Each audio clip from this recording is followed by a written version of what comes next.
Let's bring in First Take's Max Kellerman, a longtime boxing analyst for the network. Max, just your first thoughts on hearing the news today. This is a tragedy. The story of Dadashev, he was fighting for his green card, basically. Every fight was hoping to become a citizen and eventually bring over his wife and small child. He was a human interest story before the tragedy. And the fight, you heard Steve just talk about it. Normally, I can tell when a fight needs to be stopped. This is a kind of ring tragedy style fight. Generally, it happens when one opponent has a really good chin and a lot of heart, can take a lot of punishment, and is fighting just well enough against another fighter who's landing a lot of punches but is not a devastating puncher. So there's no obvious moment for the referee to stop the fight. Normally, though, that's how these tragedies happen. They're not like second-round knockouts normally by one punch. It's an accumulation of shots with a fighter with too much heart for his own good. Normally, by the middle rounds, you can say, whoa, this is getting to be a dangerous fight. I never got the sense of that in this fight. Now, when Matias landed the last shot that sent Dadashev reeling at the end of the 11th, I thought, uh-oh, I don't like the way Dadashev stepped, like he didn't know where the canvas was. There's a certain way that fighters react when you think something bad may happen late in a grueling fight. And I did get that impression at that moment, but not before that moment. And in fact, right after that moment, the bell rang to end the 11th, and then McGirt stopped the fight.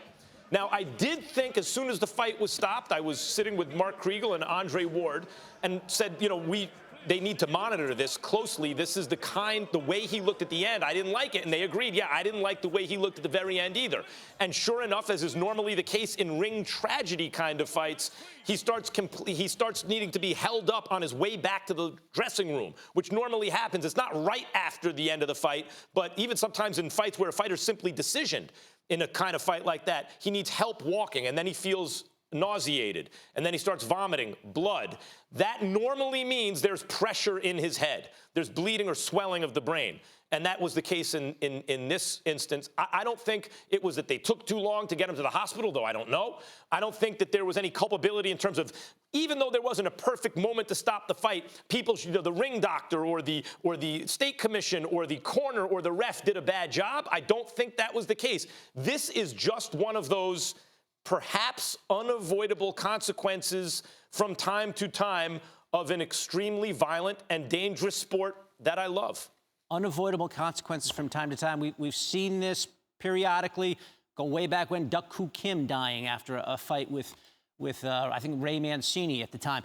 What ramifications does this have throughout the sport of boxing when someone dies from boxing-related injuries?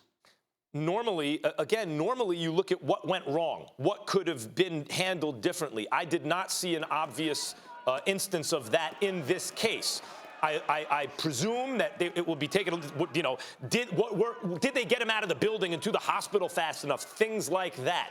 But I wouldn't say, this wasn't even an issue in my view of a fight where sometimes a fighter's doing well enough to stay in the fight, but he's just taking too much punishment. I've even seen, I believe it was Prince Charles Williams, Marquis Sosa in the late 80s maybe, where the fight was simply stopped by a conscientious state athletic commissioner, Larry Hazard, who was there saying, you know what, these guys have taken too much punishment. And I believe it was stopped and called a draw based on something like too much brutality. Like literally, we can't say there's going to be a winner. This is just getting too brutal. We need to stop it. I did not see this fight as that kind of fight. Dadashev was doing well early, and though his opponent came on as the rounds mounted, I didn't see a bunch of devastating headshots that would lead me to believe, or from Dadashev's reactions, this is getting too much. You did get the feeling, okay, Dadashev's just about had it, probably a good time to stop the fight. But until that final shot in the 11th round, I wasn't, my antenna weren't up in terms of, ring tragedy fight. So my short answer is I don't know what you learn from a fight like this, other than it is a violent and dangerous sport, and it is a guilty pleasure and for me. And there are, you have to ask yourself ethical and moral questions in times like this about supporting the sport, and yet I consistently come down on the side of I love boxing, I'm glad it exists, and this stuff happens sometimes. Dadashev, previously unbeaten before the fight, a Russian, his wife reportedly on the way en route to the United States from Russia. Again, Max, with the very latest on the death of Maxim Dadashev because of injuries suffered in the ring Friday night. Dadashev, 28 years old.